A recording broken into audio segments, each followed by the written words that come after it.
Technically, we count them here at HBR TV. I'm a road racing guy, so we're going to go that route.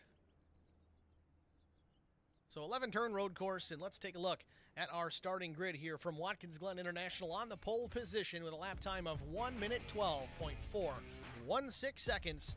It's Zach Millen. Outside front row with Beer Money Racing's Connor Leach. Missed it by about 3/10. Caleb Sisk going to start in row 2 in the third position in the number 6 machine. Alfie Charon to his outside in fourth. Chris Klein, the number 51, will start fifth. A solid qualifying effort for Chris. Paul Durkee starts in P6. Holy shit, we got a microphone. Seventh starter is Jesse Sperling in the number 29. Holy Jeff Ottinger with Wicked Loose Racing. He rolls off position number 8. Can you hear me? Starting ninth, the number 23 of Mark Collins. Jesus, we're breaking stuff. Brian Torsha, and the number 81 will start 10th. 11th starter, number 18. Joe Tucker in the 35 with Hostile Intent Gaming. He'll start 7th. Joe Tucker in the 35 with Hostile Intent Gaming. He'll start 17th. Derek Welch, after an issue in qualifying, PC shit, man. PC never will roll 18th. Tony Polk in the 20s.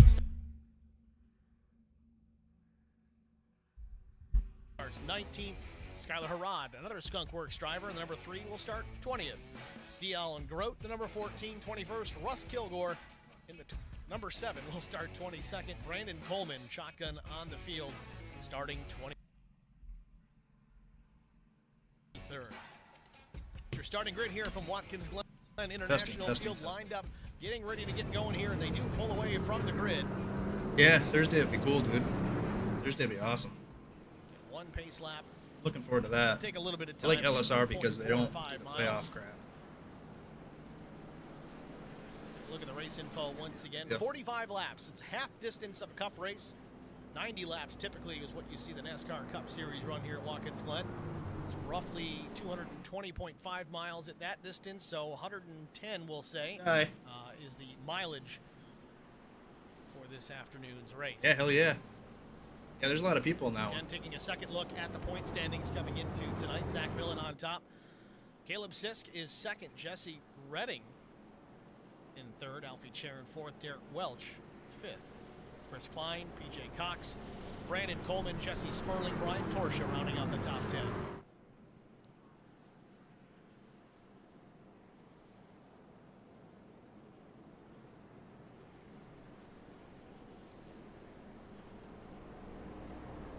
Remind everybody we are on local cautions only tonight.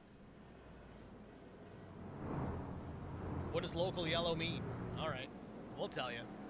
Local caution only means if somebody wrecks in a particular corner, the yellow will wave in that corner and that corner alone. It will not slow the field, put them behind the pace car every time that happens. Just respectively, there's some guys here that just do not run road courses. So with that said, you may see some incidents right off the bat. If there's anything crazy happening, I think if there's a big wreck up through the S's with multiple trucks involved, you might see a full course caution, but that is at the discretion of the race admin. Don't know if that was even covered in the drivers' meeting. It's just a typical thing that is discussed in very similar leagues that run the NASCAR-style cars on these road courses. All right, this is where we don't die. Here we go, getting ready, take the green flag. Field working through turns 10 and 11, the final 2 turns. One more right-hander.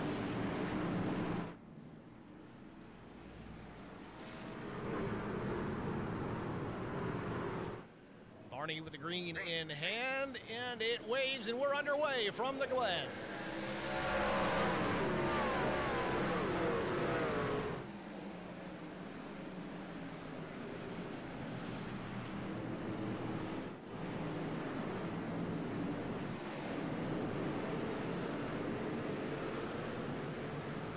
Everybody clean through turn number 1. Heroes don't wear capes.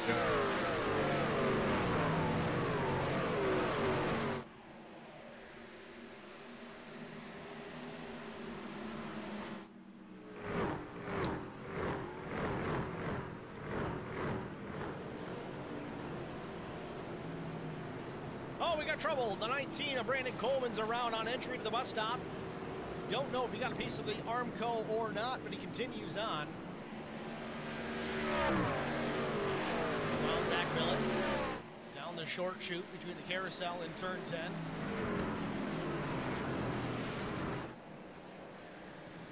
Saw for a moment there PJ Cox having an issue out of the carousel. Keeps it going.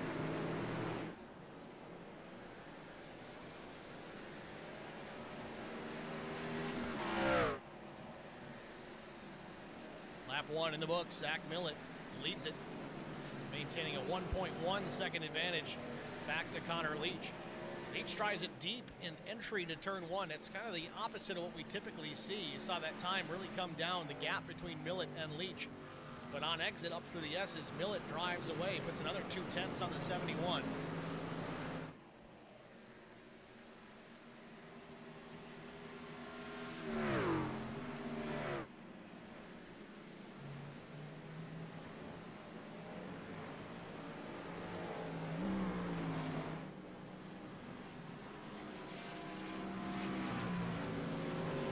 Then practice.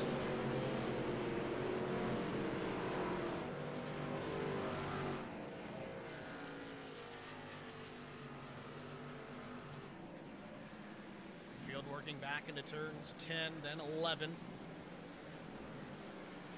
Leach keeping Zach Millet in sight. 1.3 seconds back to the 71. Caleb Sisk back 1.3 seconds from Connor Leach. Then Alfie Charon running in fourth, about 2 seconds back from the race leader. 3.3 seconds, that is.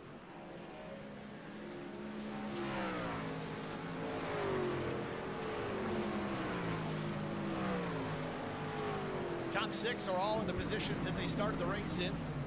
Check on some other drivers. Tony Polk in 17th. He's up 2 spots. Might lose one here to DL and Grove. Grove with some nose damage on that number 14 Ford. Thought we were going to have a moment there as the 20 turned in. I thought he was not quite clear of Grove.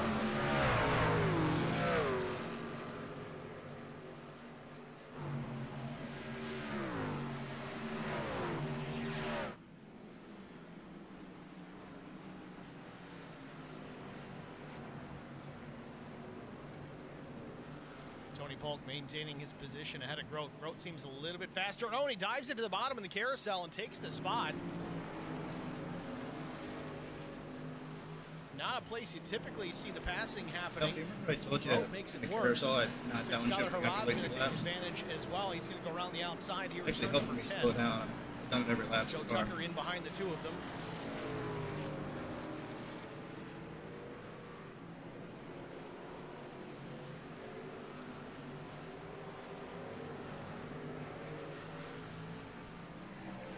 Now a side-by-side battle. Joe Tucker with a good run out of turn 11. Who can break the latest into turn 1? Looks like Harrod did, but it cost him as he got to wheel hopping. You saw the truck kind of wiggling there on brake down into turn number 1. So we talked about it in the open about wheel hop. Well, what is wheel hop? We're going to tell you if you don't already know. It's essentially you're in a braking zone, mostly on road courses. You could run into this, of course, on some short tracks, I could assume, but it's exactly what it sounds like. The rear tires on the truck, they start to bounce. The suspension gets going, and the rear of the truck starts to hop effectively on the racetrack. It makes it very likely that you're going to spin the truck out. It's very difficult to control. Even the best of the best have it happen to them on occasion. And the only way to stop it is to do one of two things. Get off the brakes or get on the throttle. Now, keeping in mind, this is usually happening in a part of the racetrack that you're trying to slow down. So it is very difficult to train your mind as Harrod shakes the truck again there, wheel hop into turn 10. That's another likely place to have it happen, but it's usually high speed to heavy braking. You may have too much rear brake bias dialed into the truck. That can cause it. See what happens again.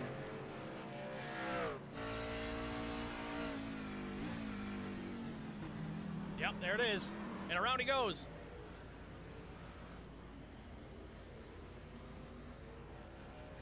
Seen that happen 1,000 times here at Watkins Glen. little too aggressive either on the brakes or the downshift. That can cause it too. If you grab the gear a little too soon, you spike the RPMs, you effectively lock up the rear tires just slightly, and then you're along for a ride.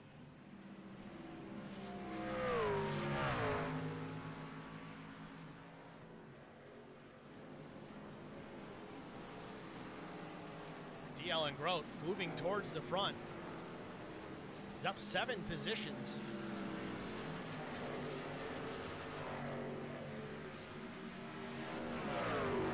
Just taking a spot from Ben McKinnon. 6 laps in, Zach Millett still out in front. Connor Leach, Caleb Sisk, your top 3. Alfie Cher and Chris Klein, the top 5. Klein up 1 position.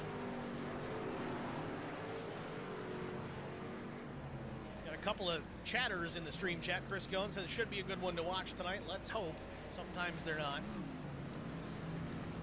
Not to knock on anybody. It's just a road course. Sometimes it happens. We got Lisa cheering on the Sperling brothers. Crystal Milano, let's go HBR boys. And then Chris Gones, downshift too early, words out of my mouth. Fortunate Chris Gones couldn't be here tonight. Skylar Harrod having another issue on the track, and it looks like turn 1 all over again. This is not a replay, folks. This is just the next lap. Let's take a look at it. We saw the first one happening. Here is the most recent.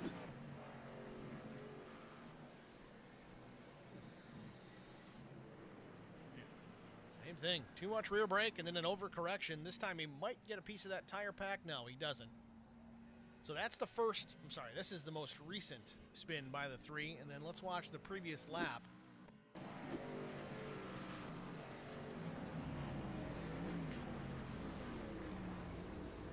Very similar situation here. Now the problem is he's heating up those rear tires with added rear brake bias. If he dials it more to the front again, it'd be helpful.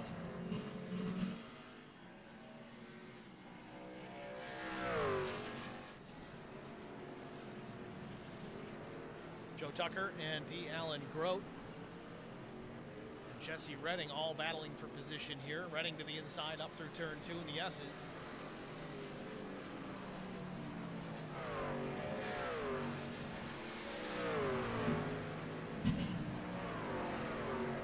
Top 6 position still unchanged.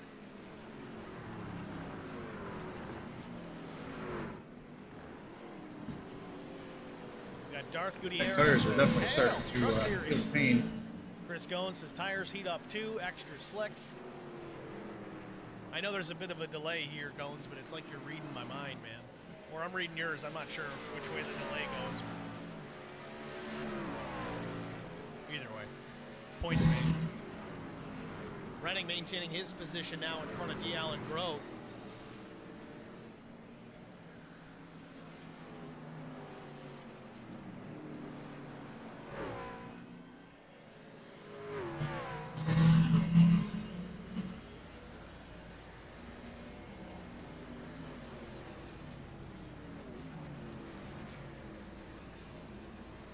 Wheel hop out of the 21 as well. He's able to save it.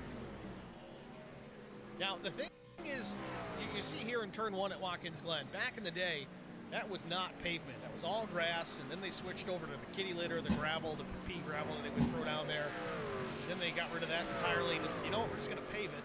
Thank you, sir. And what that has effectively done, whether you like it or not, it does and has helped in the way of making these cautions not as prevalent. Used to happen if you That come across the voice. Turn 1 and you spit it out like we saw Skylar Harrod do a few laps ago. You'd end up in that kitty litter and you'd just get beached. You'd high side the race truck or the car and you wouldn't be able to get out without assistance. Created a lot of unnecessary caution. So the track and NASCAR for that matter went in and they paved a lot of these runoff areas. Same for this corner here in turn 10. They kind of went half and half. It's half paved and half gravel. You can see it off in the distance. That's a really tough corner to lose the brakes in. There's not quite as much runoff as you used to have down in turn number 1, but turn 1's all paved, so now if you do wheel hop it, you don't need to really try and save it too much. Just get off the brakes slightly so it stops happening, and then you can drive it through the runoff, which is all pavement these days. Yeah, you'll get the off track, but You won't end up in the fence, and you won't be facing the wrong direction more than likely. So that's an added advantage. You can kind of force yourself to be aggressive because the penalty just is not as severe as it once was.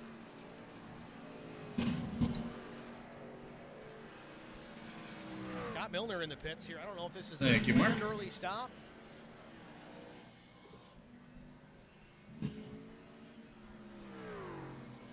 Milner with some new colors on that Chevrolet this week. One other driver made a pit stop previous to this. So it was Russ Kilgore. I think Mark Collins may have stopped as well. I don't Can't know. say anything about what lap the pit's going to close. Some damage repair. They do have one fast repair here tonight, so keep that in mind. But there's also a halfway break coming up. Now half of 45, well, it's not really going to be an accurate lap. So we may see it about lap 22, maybe 23. Not sure when they plan on throwing that, but that's more of a competition caution. Again, we've got some guys here that are very quick on road courses. Some guys that can kind of get by, and some guys that are, well, they're just here so they don't get fined. I'm kidding, they don't get fined, but you get the point.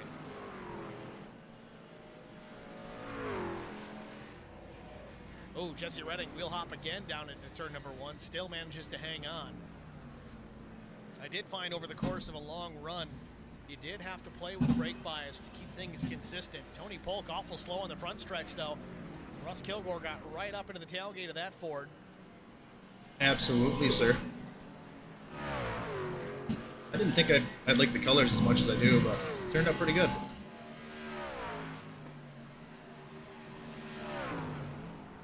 Grote still running in 14th. Trying to hold off the 18 of Justin Lawson.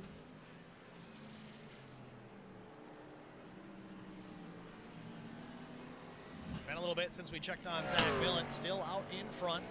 11 laps in. Almost a 7-second lead over the 71 to Connor Leach.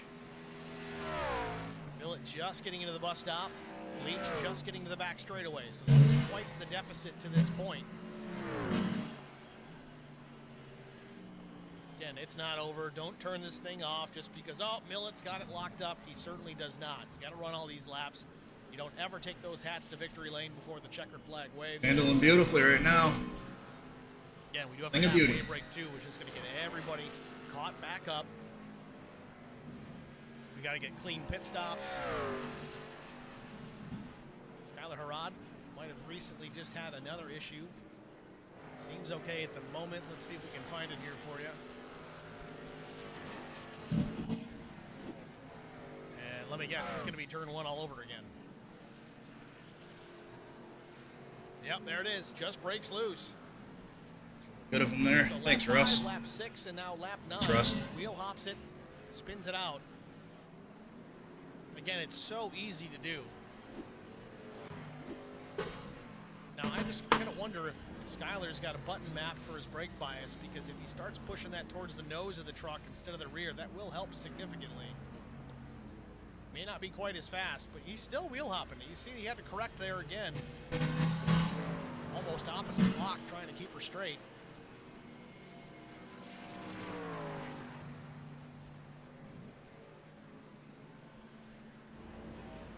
Jeff Ottinger running a 9th, down 1 position. Might lose another one here to Jesse Sperling. Sperling to the inside, up through the S's. Ottinger gives him the position. Up through turn 3, then the right-hander turn 4 to the back straightaway.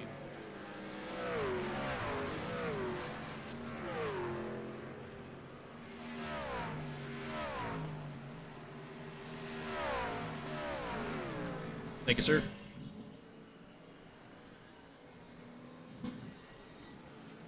Hell yeah. Hell, I had that baby down on the quarter panel or something. 13 laps in here. We're going to take an HBR TV side-by-side break. Stay with us, folks. We'll be back after this. I met Marcos Garza when we were doing radiothons for St. Jude Children's Research Hospital. We needed sponsors to help us raise money, and he's always the first one to jump in. I would describe Marcos and his team as upstanding, someone you can trust, and he is just a genuine guy. Marcos has been very generous. He has a genuine concern for people. You need somebody that cares about you. And that's what Marcos is, and that's pretty much what this firm is. The Garza Law Firm. Unless he's just planning on stopping at the stage, too.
good save.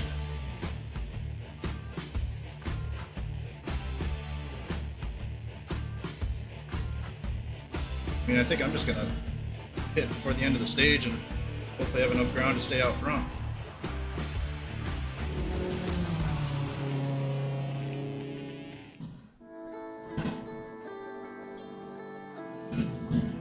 Sucks though because the truck feels really good. Thank you, sir.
At the Glen, 16 laps go up on the board. Zach Millet's led them all to this point in 18.2 second advantage over second place Connor Leach.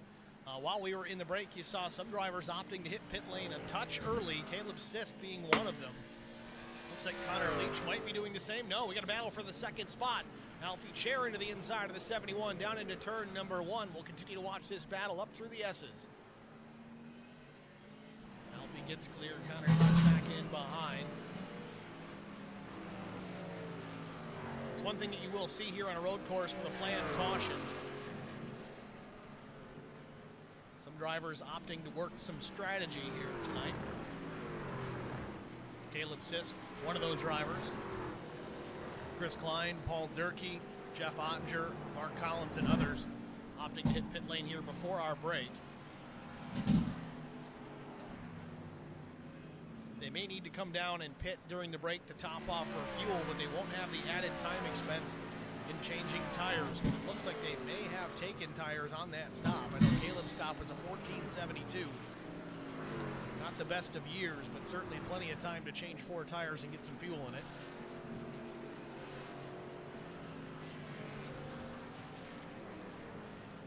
Oh, Leach goes wide on 11 and gets in the fence. I'm gonna pit 2, I think. Connor Leach in the 3rd spot, pushing, pushed a little too hard in the final corner. The end of lap 16, the safer barrier on the exit of turn 11. Visually, the truck looks like it might be okay. Hard to tell if the suspension sustained any damage there. He's not up to full song though, so he might be trying to battle some ill-handling race truck. I would expect to see him come down pit lane maybe this time. Don't want to be running this far off the pace for another 5 laps or so. I think so. Might have forced his hand here as far as strategy is concerned. Again, teammate Caleb Sisk pitting just a couple of laps ago.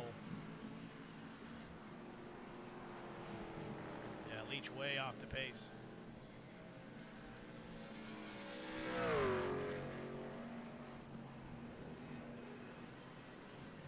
See if Connor makes the right turn into pit lane. Now he stays out. Gonna try and struggle through it.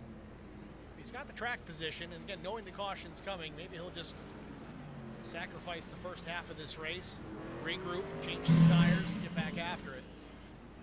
It's not a bad decision either way.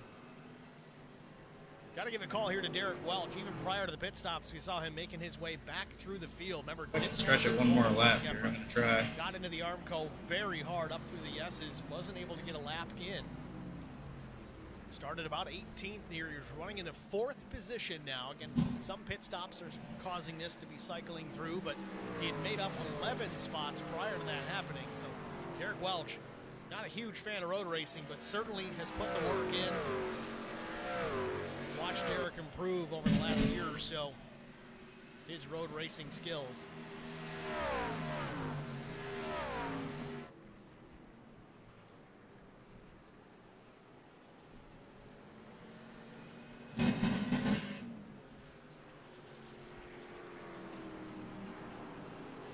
Gotcha, thank you, sir.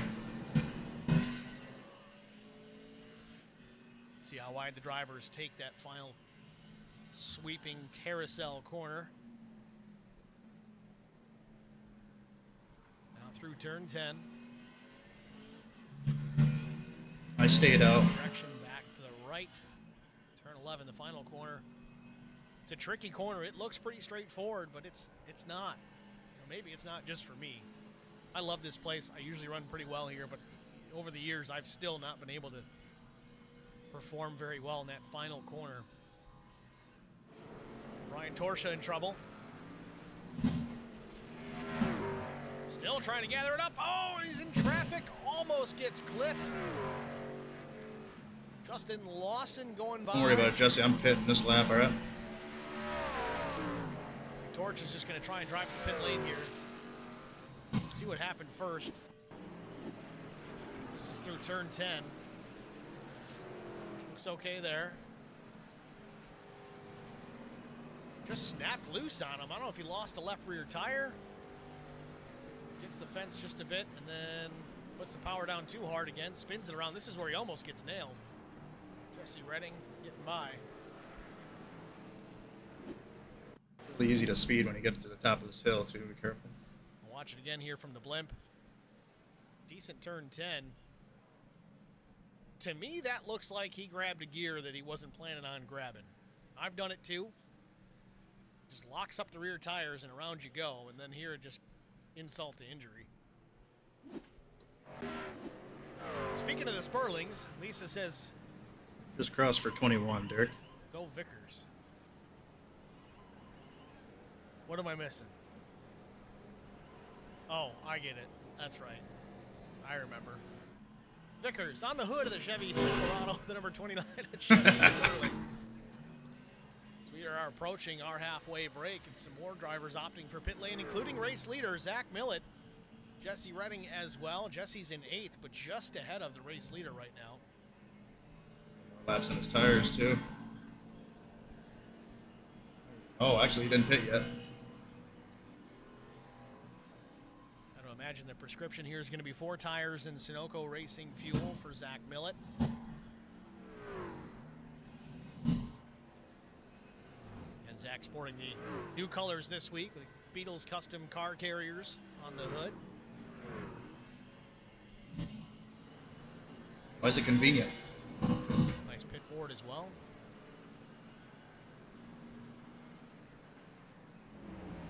Down and away, 25 laps to go. Good pit stop, 14.47 seconds for Zach Millett. Does get out in front of Connor Leach that manages to take that second position back. Alfie Charon now in pit lane.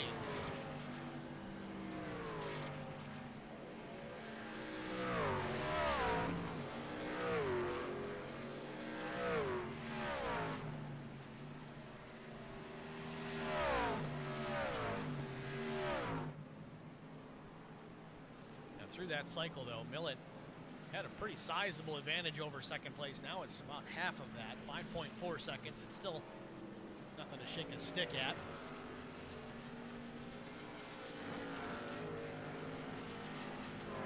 Ironically, though, Connor Leach has yet to pit. Connor's going to wait, I think, until the halfway break to take his tires and fuel. Last lap for Leach was a minute 18.7. Significantly off the pace from what he was running with fresh tires early on in the race. His best lap of the day is a minute 13.1. And the caution comes out. You want something to drink? Yes, you'll take a Captain Morgan and Diet Coke. Yeah, usually. We always do it. So Zach Millett leads it to the break. Just finished up his pit stop a lap ago. Now, I'm not 100% sure what the fuel window is here. He may be good to go. We'll find out.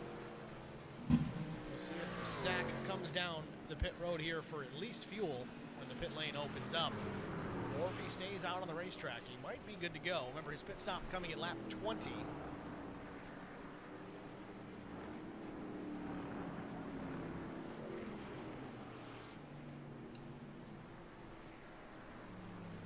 Remember the last time we did this? We were still catching the pace car, like half down the backstretch, and then the other half of the field had pit open, and they got the pit in front of us. See what happened here. That was my favorite.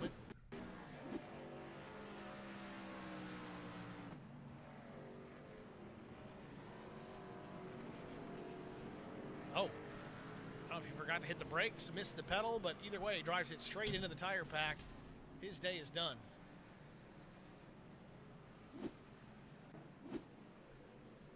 I mean, he's going to pit anyway. Staying out F. One more lap. He's got to catch the caution car. The one stop anyway, so. With that, we're going to take a short break. We'll be back after this.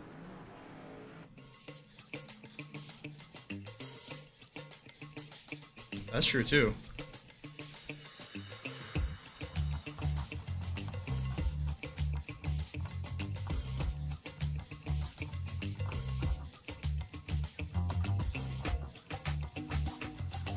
I'm almost thinking, can we make it from here with the pace laps?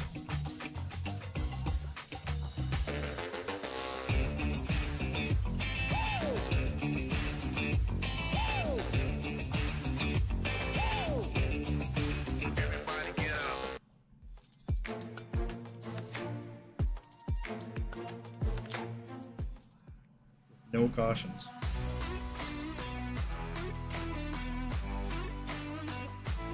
Okay, I might do it.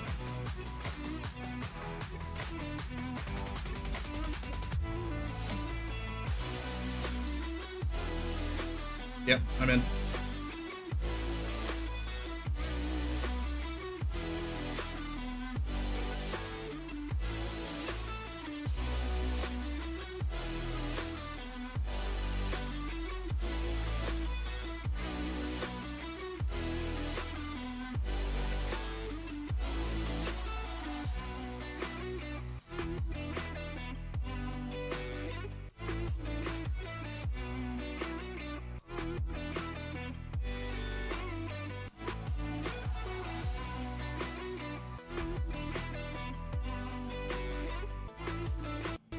I think it was a good call. Everybody pit.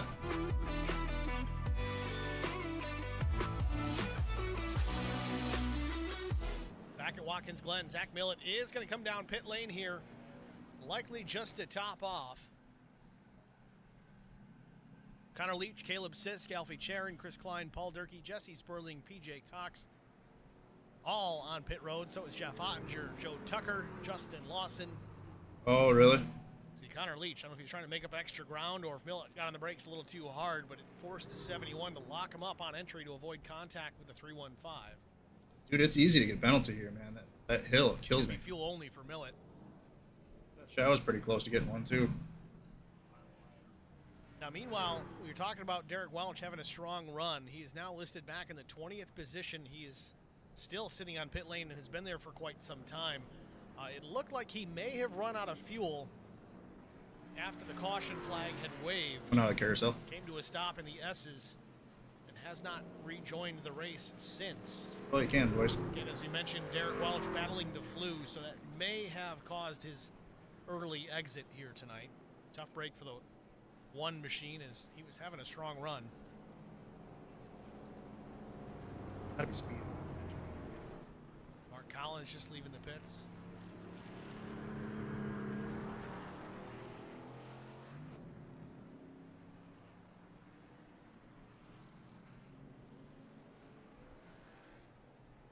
Jesse Redding going to make another stop.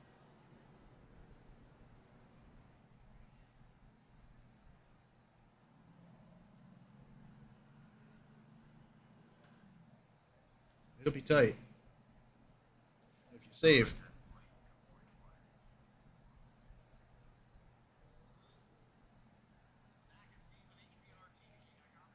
Hey, Steve, what's up, buddy?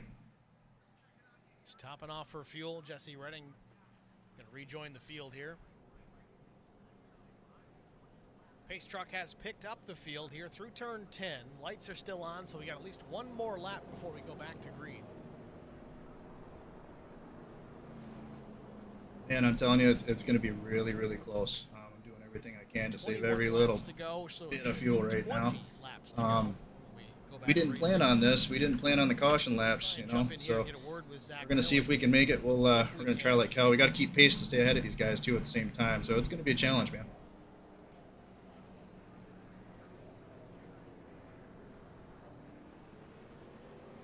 Zach and Steve with HBR TV. You got a copy? Hey, Steve, what's up, buddy? Just checking on you here. You've dominated the first half of this race, getting ready Let's to hope, go man. back Thanks, buddy. racing. I think the next time by, it'll be 20 laps to go. You made your pit stop for tires and fuel just prior to that stage break, I guess you could call it, the midway break. Topped off for fuel during the caution. Are you good to go to the end? Man, I'm telling you, it's going to be really, really close. I'm doing everything I can to save every little bit of fuel right now. We didn't plan on this. We didn't plan on the caution laps, you know. So we're going to see if we can make it. We're going to try like hell. We got to keep pace to stay ahead of these guys too at the same time. So it's going to be a challenge, man. Pace is going to be something to be concerned with Connor Leach. Alfie Charon going to be right to the back door. We see Caleb Sisk. He's going to restart about 13th after he made an extra pit stop here before we've gone back to green. So good luck the rest of the way, man, and hopefully we don't run out of fuel. It'll be interesting. Yeah, see if we can make this. Thanks, buddy. Good luck.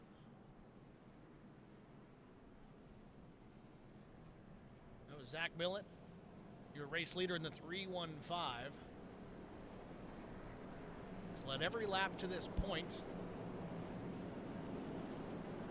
But again, it's going to be tough trying to save fuel. Like we said, we think that Derek Welch may have run out of fuel after that caution, wasn't able to make it back around. So Zach Millett's going to have to find his P's and Q's and not be too hard on that throttle if he can help it.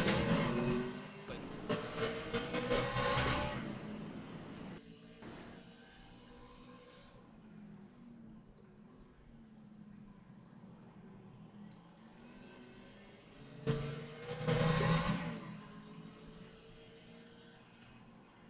Millett's going to restart the race as the leader. Connor Leach to the outside. Then in row 2 will be Alfie Charon and Paul. And I never get mine cleared no matter how much or what happens. Jesse Sperling up into the top 5 with Chris Klein. Jeff Ottinger, Joe Tucker, Mark Collins, PJ Cox, your top 10 as we get ready to go back to the green flag.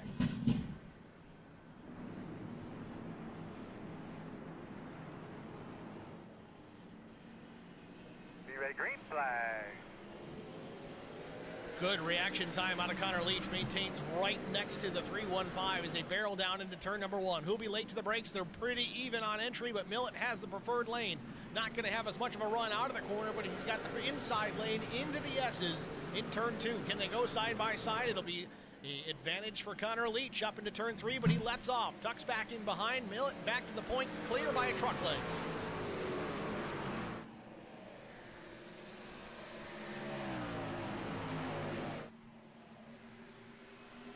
Field pouring down the back straightaway into the bus stop. Hard right, then left, left, and then right.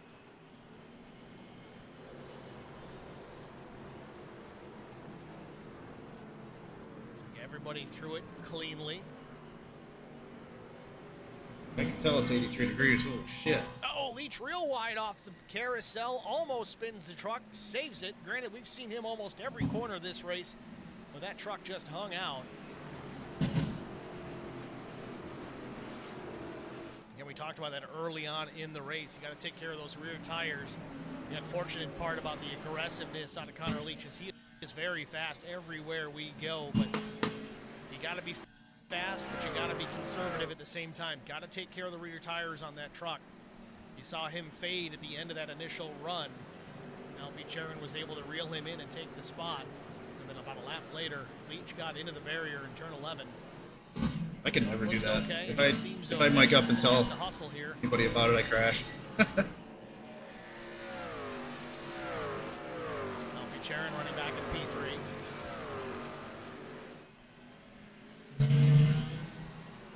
Durkee. We watched him earlier in the week in a private test. It was quick. Jesse Sperling overdo the pace. Just ahead of. Oh, real loose. The 29 goes around on entry into the carousel. It's in a bad spot. Got to let traffic go on by here. We still got trucks coming. Broadcaster's curse rearing its ugly head for the 29 of Jesse Sperling. Up a lot of pace in this carousel. Gets her spun around, facing the right direction. He continues on, but tough break for the 29 truck as he was running inside the top 10. Take another look at it here. Into the bus stop. Got the grass. Too hard to the left. Gets the right sides in the grass, and then it's on from Connor's there. pushing pretty hard. Good job by Joe Tucker to avoid. Chris Klein going wide as well. Hard. Great job by all involved here to avoid a major incident here. It's pretty blind there. No one really knows that he's parked there.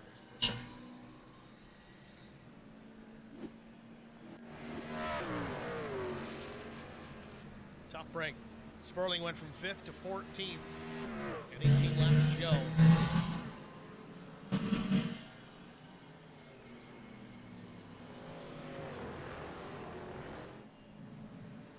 Millet with just about a second advantage. Sperling trying to regroup. Space.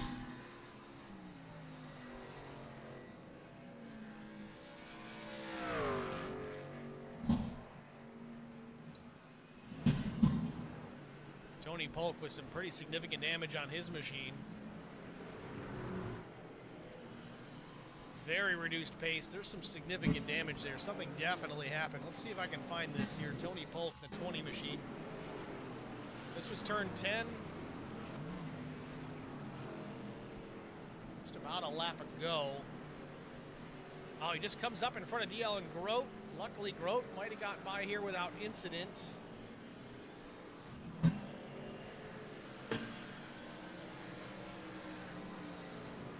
I gotta be honest, when you're off the pace due to damage or one reason or another, it's almost harder to drive because you're trying to stay out of people's way. Still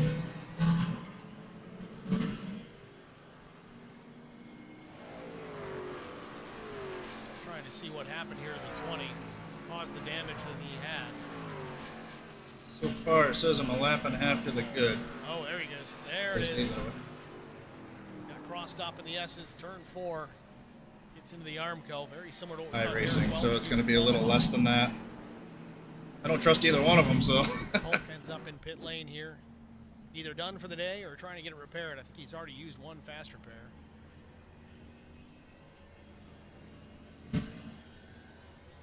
And there you have it. It's going to be a likely race over for the 20. Leaders flash by. 16 to go.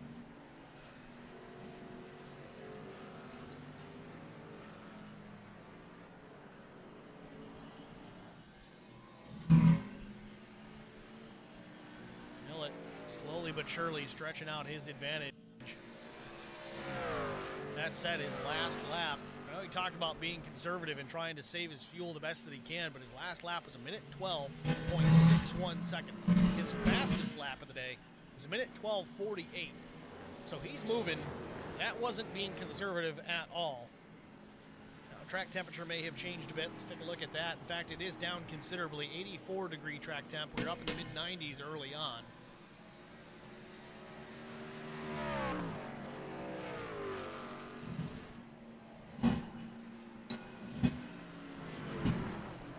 Still running in the second spot. Alfie Charon a ways back, just now getting into turn 10. Now Alfie might be trying to play the conservative route here. Take care of the truck, take care of fuel, maybe go a little easy on the tire for a little bit, because remember, he did the same thing in that first segment, I guess we can call that, because we did have that halfway break. And by the end of that break, he caught and passed Connor Leach. We'll see if that strategy pays off again with 15 laps to go. We're just going to have to wait and find out.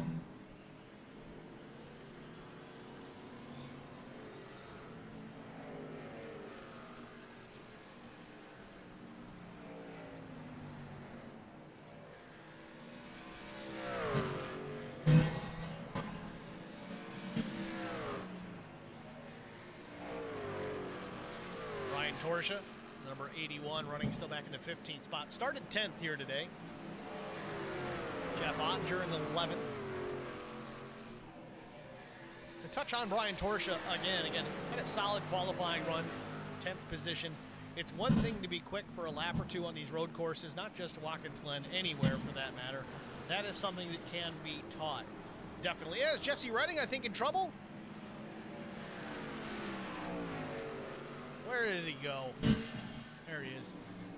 Trying to get back into the bus stop here, having some troubles. We'll talk about Torcha here in just a minute. I want to see what happened with Jesse Redding in the bus stop that caused his incident.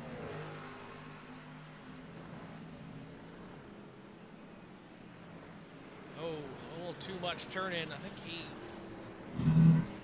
that could have been a rear brake situation because the truck turned harder to the right than he anticipated. Does get a piece of the barrier.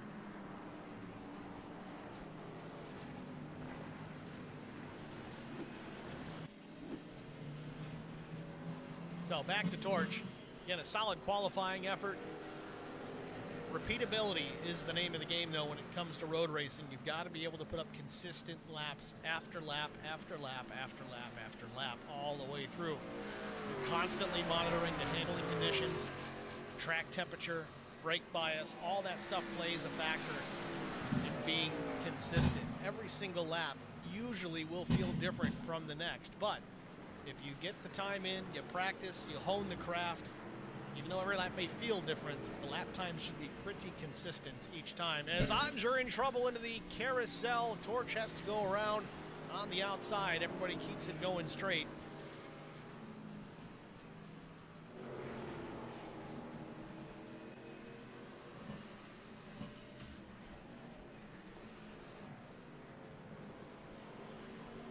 Ottinger still running in the 11th position. Chris Klein back in 7th, just ahead of PJ Cox.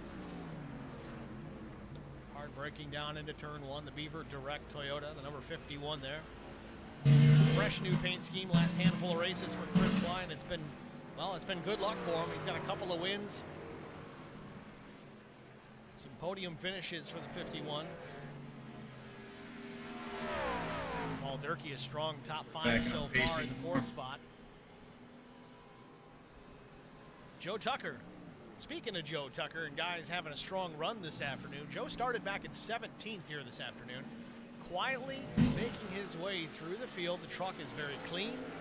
I don't see any damage on that thing. He's doing a good job here with a little less than 13 laps remaining.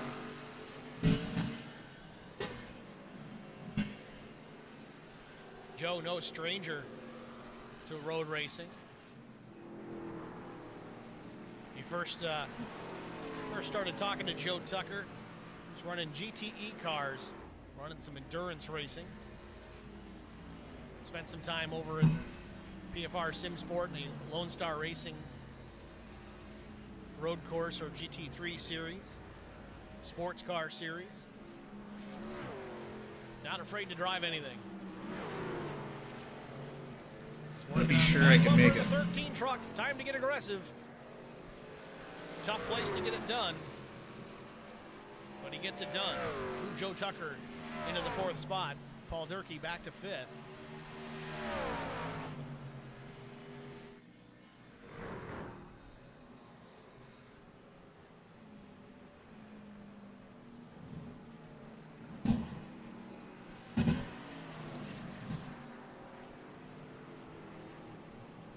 Imagine Joe may start to stretch this advantage out over the 13.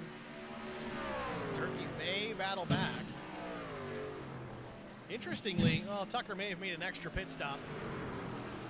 Tucker's last pit stop, lap 23, was only 8.4 seconds, so that's going to be fuel only. It was his second stop of the race, however, so he may have stopped to get his tires prior to the break. Checking on Caleb Sisk once again. Remember, he restarted the race about 13th. Quietly working his way back into the top 5 as he is running 6th in that number 6 skunkworksgraphics.com Toyota. Started 3rd here today. Certainly no slouch. I couldn't keep up with him in our practice this week. Granted, I haven't turned a wheel in a while, but nonetheless, Caleb can get around a road course, that's for sure.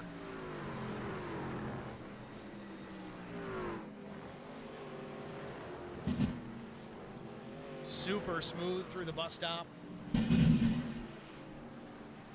Pinpoint line. Well, I shit a little bit.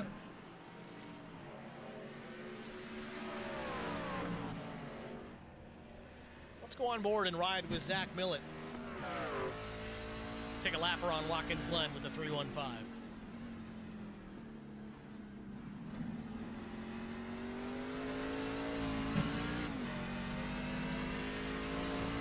That was scary. Thank God it was Jesse. Yeah, right?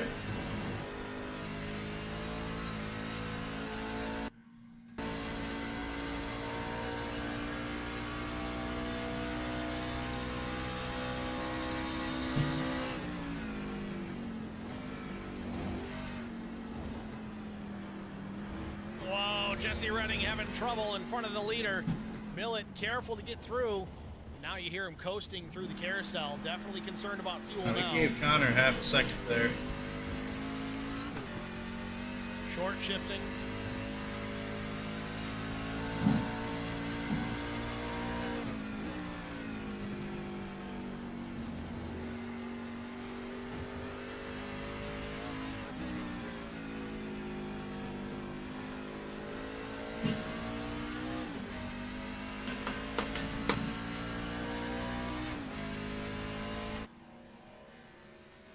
Lap around Watkins Glen with Zach Millett. Let's go back and see the incident from outside the cockpit.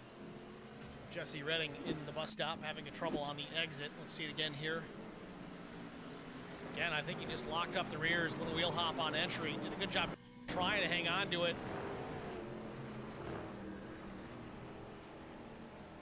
Did a good job locking her down and keeping it off the racing groove. Continues on.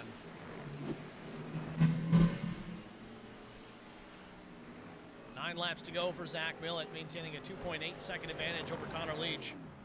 And you hear him again, lifting out of the throttle, coasting through the carousel.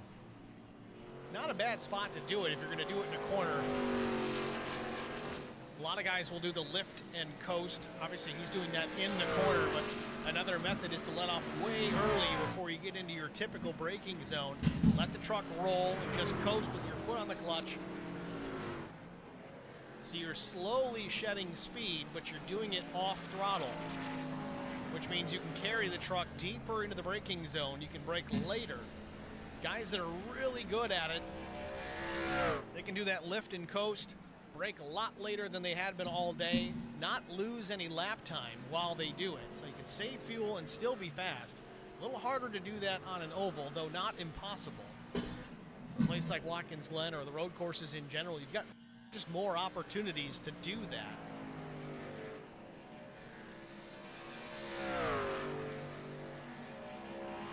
So lifting into the bus stop, let's listen.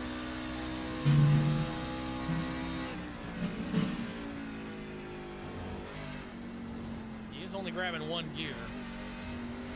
And lift.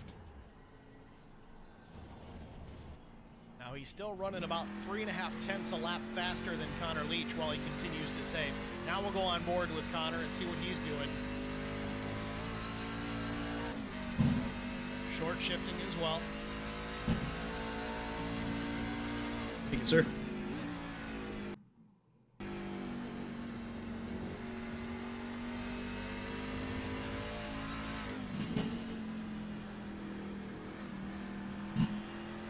Okay, let's...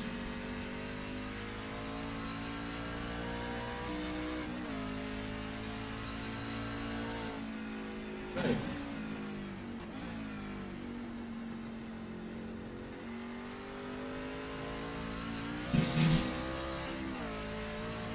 All right, so what I heard and saw there, getting down into turn number 1, Connor is out of the throttle and on the brakes much earlier than you would expect, though he's not on the clutch and letting the truck idle. He's still saving fuel, but it's not as aggressive as you see Zach Millett. Granted, Millett's really only doing it in the carousel as he comes up on Scott Milner here. But you also heard on the exit of turn 1, Leach buzzed the rear tires spike that RPM up for what was realistically maybe a second or two, but that's an eternity when you've got a big horsepower engine just guzzling race fuel. So whatever he saved on entry, he lost it all on exit. Milner goes wide, lets the second place truck go on by without any kind of a fight. Milner running back in 17th. One truck around the 19. Brandon Coleman in trouble. Almost a 41. Contact with anything. He's trying to get going again. 6 laps to go.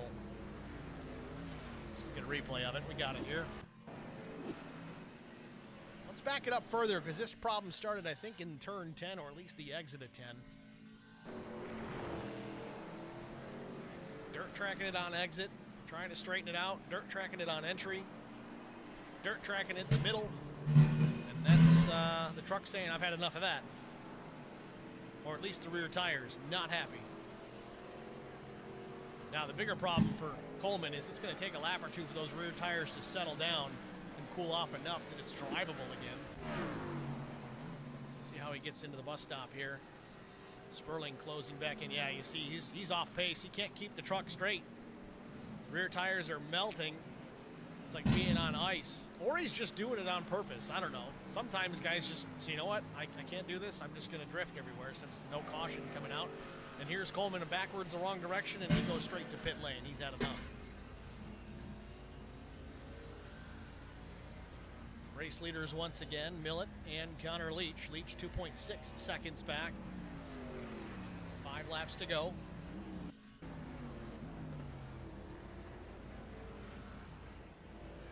Real tight, real tight. Looks like we've got 4 trucks, 6 trucks. Well, we'll go in the middle. 5 trucks out of the race because it looks like Tom Barish joined the session but didn't turn a lap. That's the hardest part. 15 of McKinnon, Brandon Coleman, Tony Polk, Derek Welch. Looks like they are all out of this one now. Scott Milner in 16th. He's 2 laps down. D. Allen Grote, 15th, 1 lap down. Be tight on fuel. McKinnon now 2 as Millett goes on by.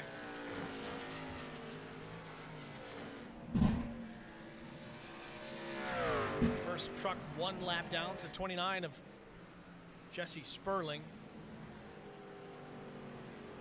Again, that not indicative of his performance here. He had a strong run going. He was up into the top 5 until his incident there at the exit of the bus stop. Lucky enough not to hit anything, but he had to wait for the whole field to go by him before he could turn that truck around facing the right direction and get back in the fight.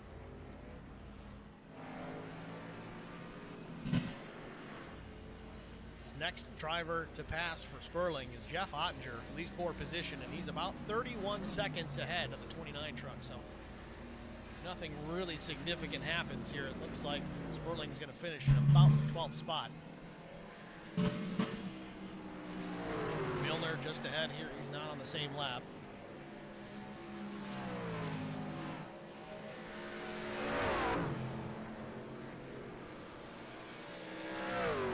Trying to go around the outside there in turn 4. It's a risky place to do it. It gets a little slick in that high groove.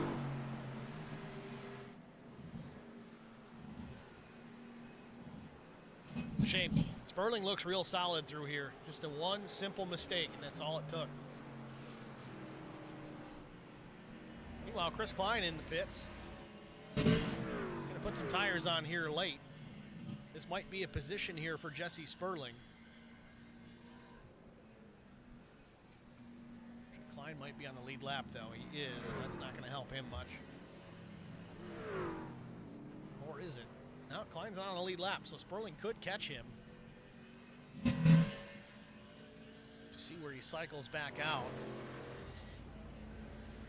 Sperling is too far back. 35 seconds the advantage. Jeff Ottinger, though, finds himself into the top 10 after Chris Klein making that pit stop.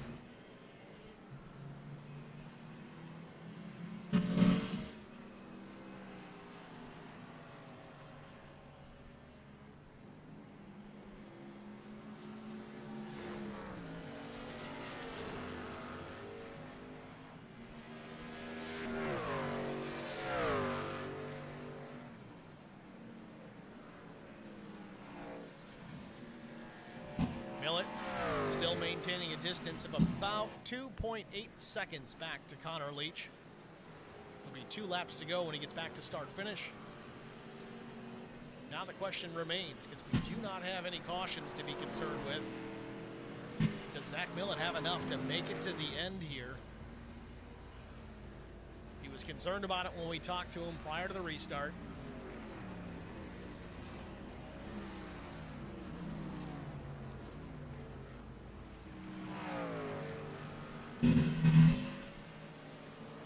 Lots of gas, baby. Chris Klein running in 11th. Just recently took tires, so he may be a bit faster than the race leaders here.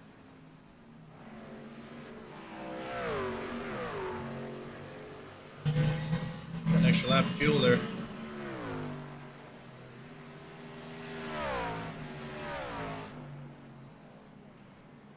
Thank you, sir. Here, Millett again, just coasting through the carousel. That was really good of Jeff there. That's a great spot. Really is an interesting part of the racetrack to try and save fuel, but I see it. It makes sense.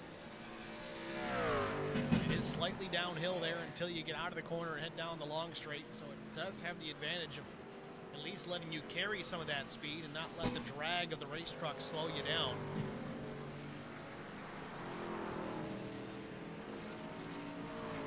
Millett off turn 11 here, a white flag in the air. Final lap from Watkins Glen, and Zach Millett put an exclamation point on this dominant race so far.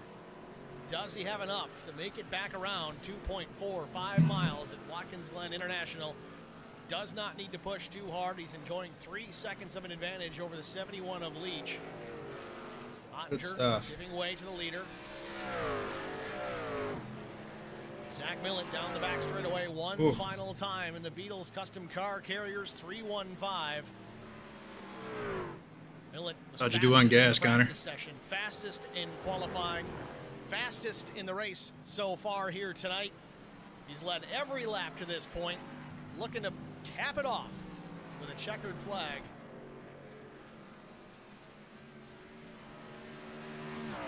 One more left and one more just about right. a lap.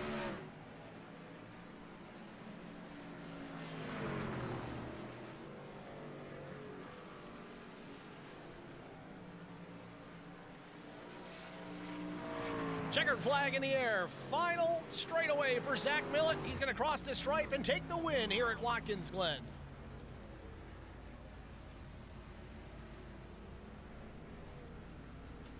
Second place, Connor Leach.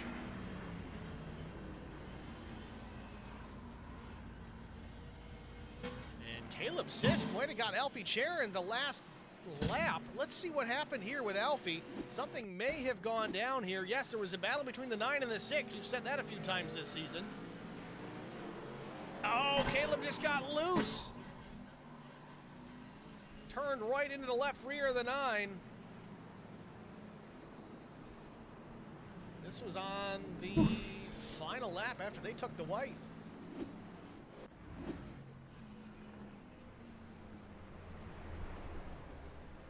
Millett real close. Burnouts, I think.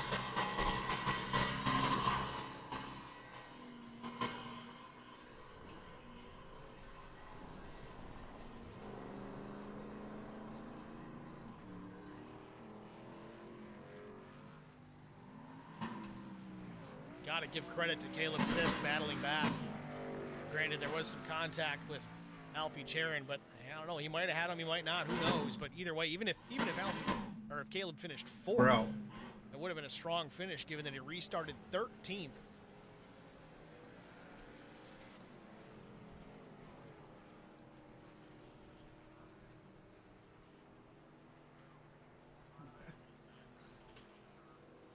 She's out.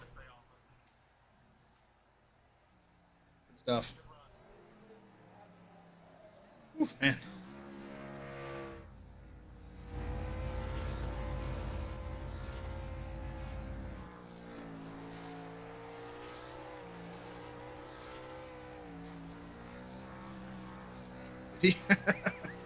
That's funny.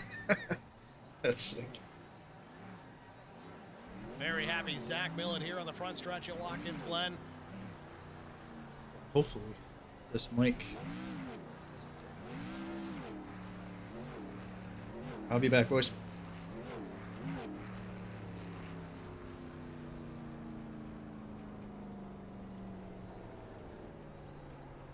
Millet driving into the old pit section, just about. Parks it on the I Love New York sign. We all know that's a lie. Sting.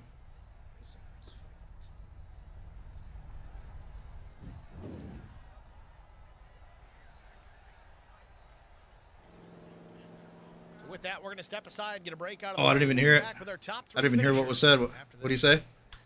I met Marco Scarza when we were doing radiothons. Did you guys get into each other or something? Children's Research Hospital. We needed sponsors to help us raise money, and he's always the first one to jump in. I would describe Marcos and his team as upstanding, someone you can trust.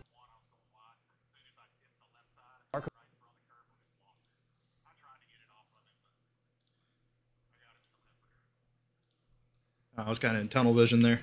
I'm not going to lie, I didn't know what the hell was going on. Hey, you got it, buddy. You got it. Thanks, man. It was a good race. It was fun. I didn't think it was going to come down to mileage like that, but that was crazy to have to save that much. That was insane.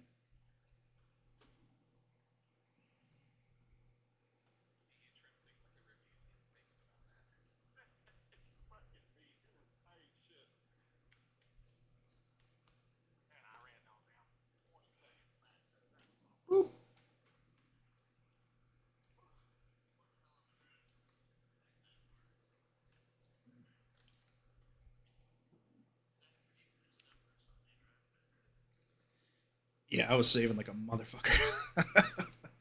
I was shutting it off pretty much the carousel every lap.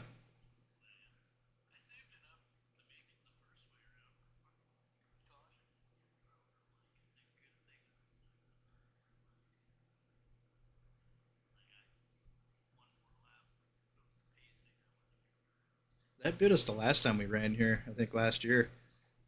Yeah, it didn't come out in time, and the caution, or actually the pit road opened for the back half of the field. So as we caught the pace car, we didn't get to go in. It was a shit show. Yeah, hell yeah, man. Definitely.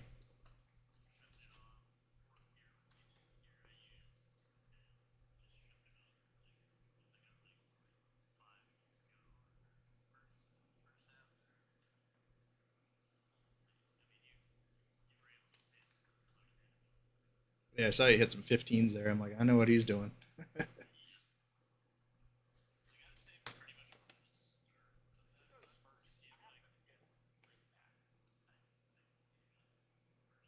Yeah, I think they go in order.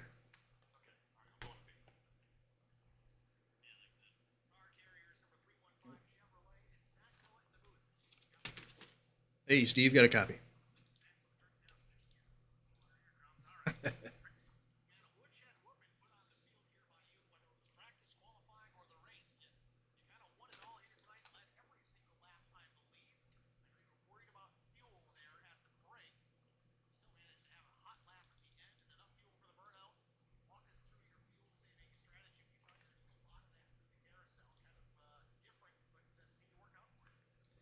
Yeah, it seemed like the carousel was the best spot to do it. You didn't really lose anything on entry. You just kind of going a little harder without, as much brake as normal.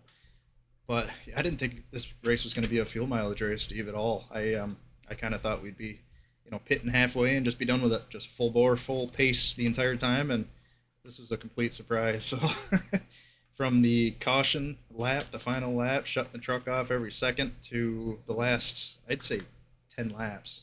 We were full save, absolutely. Every drop we could get.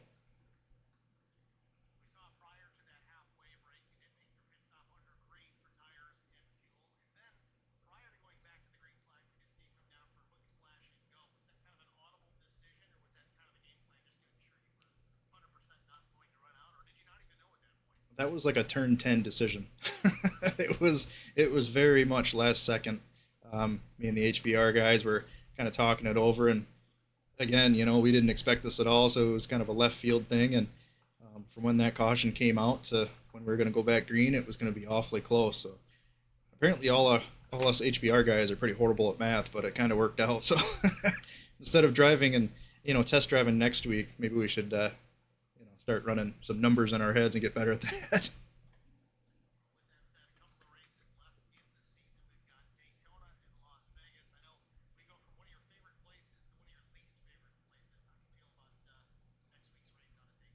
Oh man, it's gonna be something. I don't know. It's always one or the other. Stay in the back, stay safe, or try to stay up front and stay away from the wrecks. So I don't know. Either way, there's gonna be a bunch of wrecks. It's gonna be quite a show. So definitely tune in next week.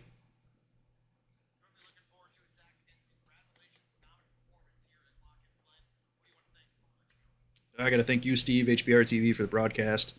Subscribe and hit that like button. HBRTV1.com, HBRShops.com. Hit up Brian Rose for any advertising. I got to thank the NTG, NTRL, DW, Mark, Chris, all the admins for everything they do. They put a lot of time in this for us. Castle, Pax, Power, Eric Dawson, State Farm. I got to thank all my teammates over at HBR.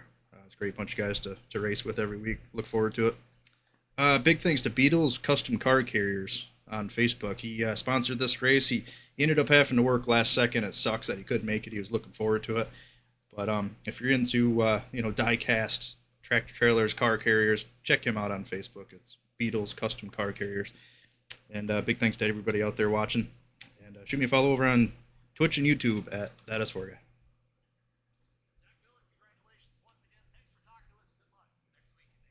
Thanks, buddy. Next.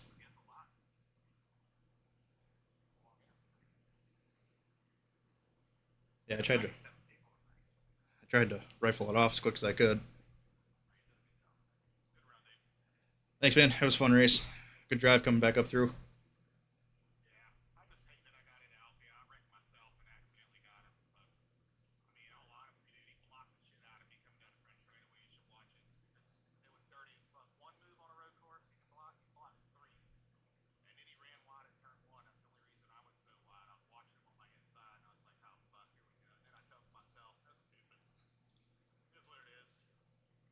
That'll be fun to watch.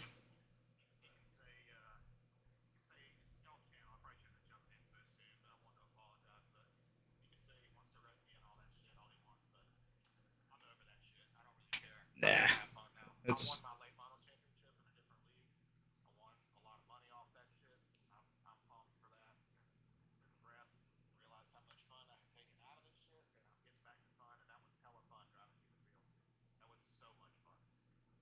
hell yeah, man. Yeah, it's gonna be fun. I don't know. I wouldn't take anything serious. It's just in the moment shit. We all get mad if we get wrecked or spawn or fuck up ourselves or whatever. It doesn't matter.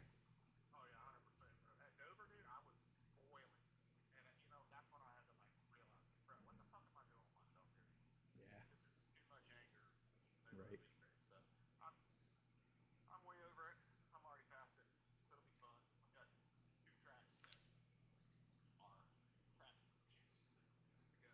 Yeah, exactly. Yeah, I mean, I guess better than if I had a bad day or something. But I don't know, Daytona. I'm never really comfortable at. Right. Yeah.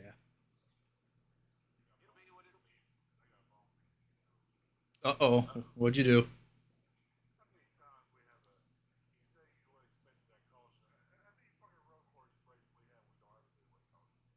Oh, it's more like hopeful thinking.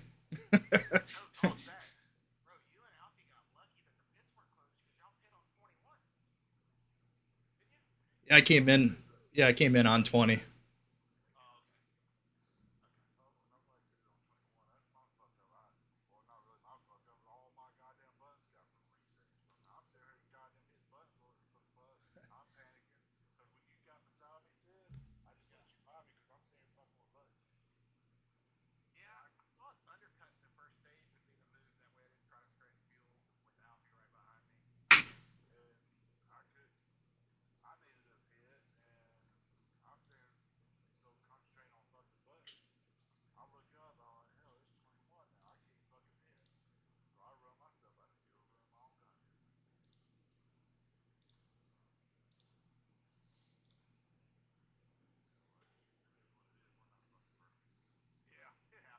It was fun.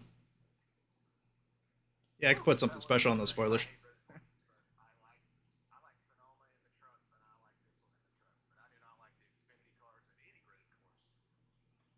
I just noticed Connor's helmet's the Stig. That's sick.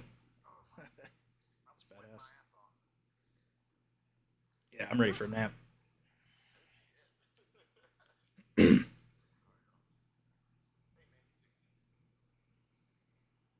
All right, I'm gonna hop back over there and see what kind of chaos is stirring.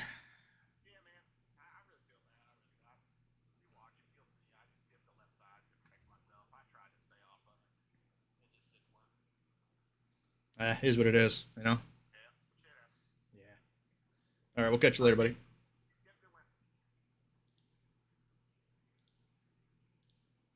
Let's see.